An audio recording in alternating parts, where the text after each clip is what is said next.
he talks about man has been condemned to the hell of an affluent society.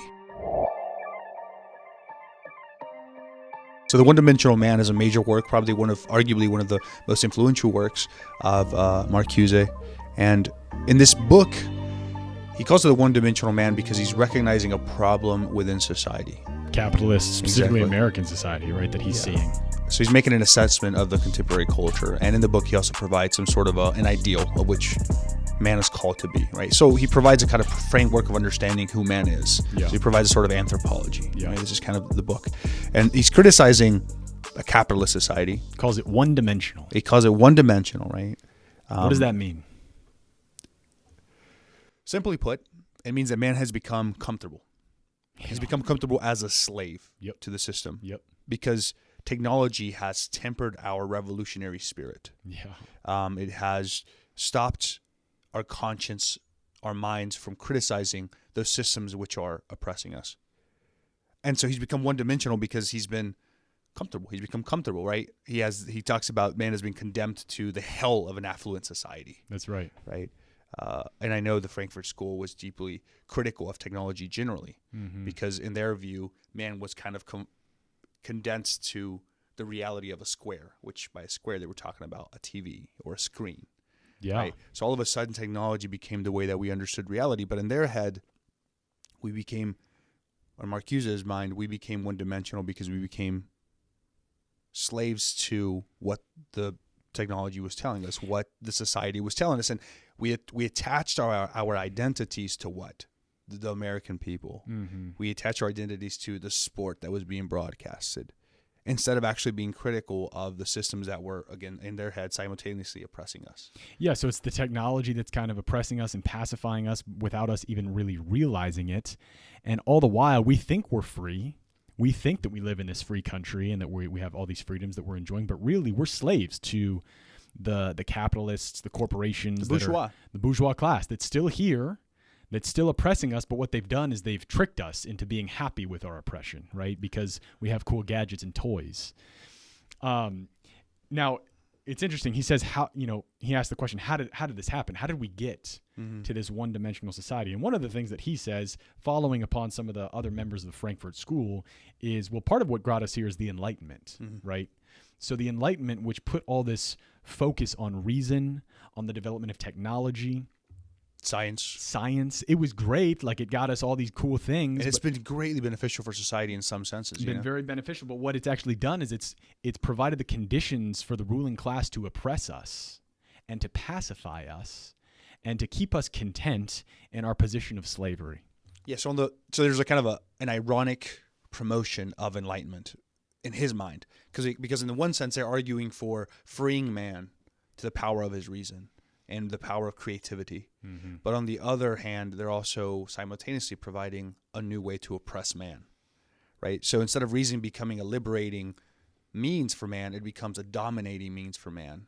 Instead of technology being a liberating means for man, it becomes a way in which man is perpetually oppressed.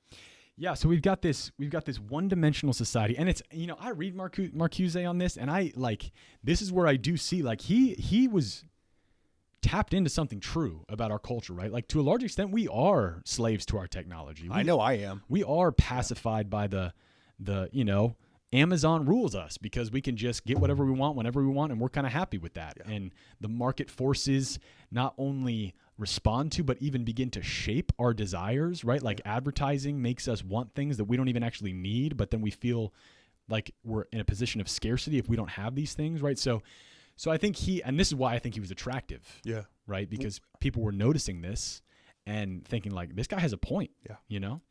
And so this one-dimensional man is influenced by the Enlightenment. Yep. Right. So the whole idea is that the one-dimensional man has become this partly because of the historical movement of the Enlightenment. Right. And what are some of the other things that he says got us to this point to become a one-dimensional society full of one-dimensional men? Well, he says just a couple things. He says the systems that we have make citizens believe that they are more free than they are.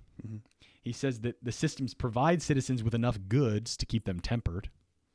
He says people feel unified. He says because they watch the same TV shows, right? Yeah. Like you said, Max, or they cheer for the same sports teams. But really, there's no true unity. There's no true culture. If I wear the jersey and that guy wears a jersey, we must be of the same We're cloth, brothers. baby. Yeah, that's right. We're the same race. We're the same people. We're the same ideas. Same tribe. Same tribe. Yeah. And then finally, he says political discourse is eliminated. Which is very interesting, right? So interesting. And I would argue political, and I would add to that religious. Yes. Discourse is eliminated. Yeah. So he thinks this is part of the mechanism by which the ruling class has enslaved society. It's by slowly and gradually eliminating political discourse, very intentionally, he thinks. And instead of talking about substantive ideas, moving to, kind of these pious platitudes, like you mentioned, the American people or the American way of life. Or, sorry to bring this in, but make America great again. Make America great again, right? It's this idea that by commercializing a type of people, a race of people, a group of identities, an encapsulating of ideological motivation, we can unify our people. We can channel that energy to one limited ideal. Yeah. Right? Whereas here, Marcuse is saying, no, we need to unshackle ourselves from this bourgeois movement of trying to temper this revolutionary, this critical spirit within us. Yeah, he said we're being repressed, right? So this is a very Freudian move of him. He was influenced by Sigmund Freud, and he thought that there were kind of these two forms of repression that were present in society. The first was fine and good and even necessary, basic repression, he called it. So it was like, okay, everyone needs to a certain extent, repress their own revolutionary, individualistic instincts in order to live comfortably in society with others. He granted that. But he said there's this thing that's going on right now called surplus repression. And basically what that is, it's exactly this, what we've described. The ruling class, these capitalists or whatever it is, the systems, they are forcing everyone, tricking really everyone into repressing themselves so much so that we're happy and content being slaves. And so what Marcuse ultimately wants is not a one-dimensional society or full of one-dimensional people. What he wants is a two-dimensional society full of two-dimensional men. For Marcuse, Max, what does it mean to be a two-dimensional man? As I stated earlier, briefly, it's important to keep in mind that he's influenced by, as we've mentioned time and time again, he's influenced by Marx, right? So you'll see in his ideal man, this two-dimensional man, the Marxist ideal come into play. Yep. And he sees the two-dimensional man this way. It's a man who practices critical thinking or negative thinking, right? He criticizes the systems which he finds himself in, the systems that the oppressors have installed in society so as to keep him tempered. But not only does he criticize, does he think negatively of those structures and systems, he also seeks to revolutionize those very systems. So he's two-dimensional in that he's not comfortable by what's being fed to him. Yeah. But he's two-dimensional in that he critically thinks, he denounces, and then he revolutionizes. This is what he wants. This is what it means to be two-dimensional. Someone who is constantly trying to undermine and deconstruct the systems of oppression that are in place so as to revolutionize them and create a new reality, right? And I think this is very interesting. Yeah. Partly because he took Marxism a step further. How so? It's my analysis, again, this is my analysis, that he didn't just limit Marxism to kind of violent revolution, physical revolution. Oh, yeah, that's a good point. He moved Marxism to a more ideological An revolution. intellectual revolution. An intellectual, a sophisticated revolution. It's how do you change a people? It's not by picking up your torches, your guns, your bricks. Although he was fine with that if that happened. Exactly, by the way. and he called people to that on various occasions.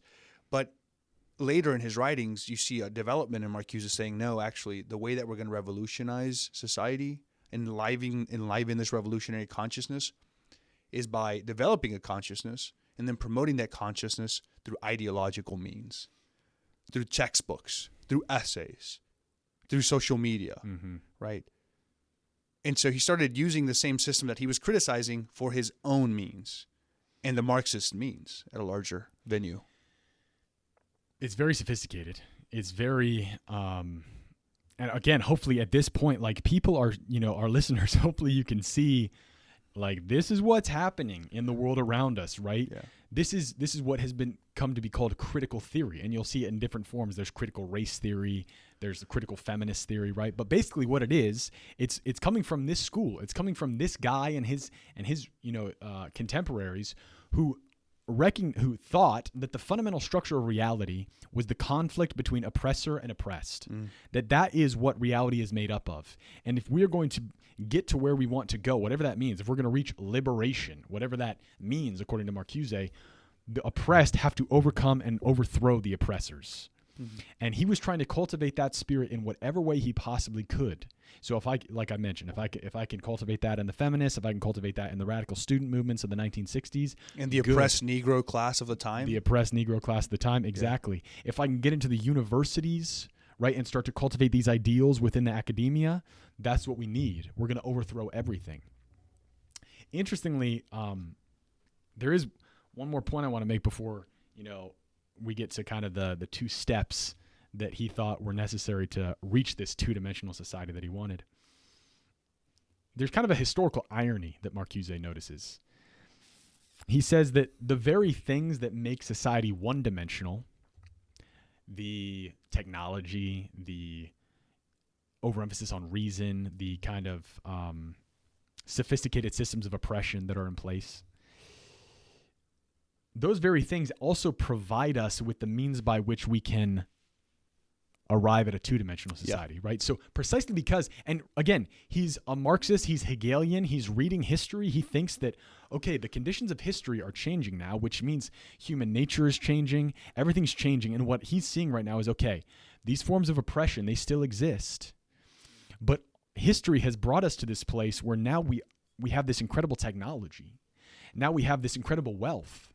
And so what history is basically telling us is that we need to, as if history were this living thing, what history is telling us is basically that we need to now seize this technology, seize this incredible wealth, and use it to overthrow the system that's oppressing us in order to arrive at, well, a society that he envisions without toil, without hardship, without scarcity, without poverty, without hunger, right? Again, it's this utopian ideal that he is pursuing. So, which again is interesting because, again, the shift in Marxism here becomes ideologically motivated. How do you change a people? It's by changing their ideas. And how do you do that?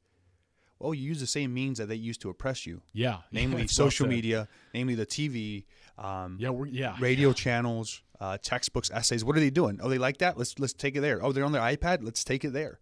They're in the universities? Let's take it there. Right? And this is again, the deep, I don't even know what you call it, dude. The deep cynicism of the spirit of this spirit. I mean, it's what they're calling it. They're almost naming it that way.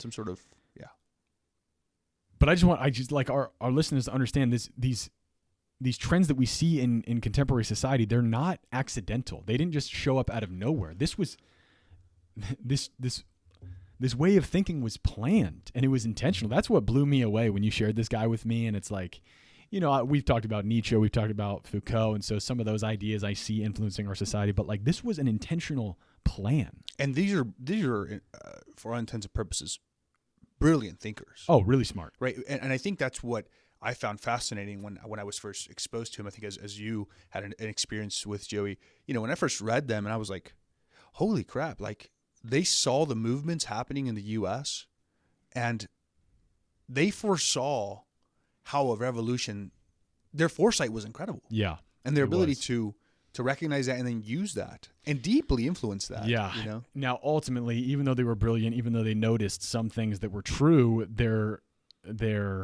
solution to these problems was diabolical exactly and evil. So I was going to say, because it's intentional, it shows you the gravity of what they're proposing. Yeah. It shows you the maliciousness of what they're proposing. So, okay. Marcuse, he sees a one-dimensional society full of one-dimensional men. He wants a two-dimensional society full of two-dimensional men who are criticizing and revolutionizing constantly.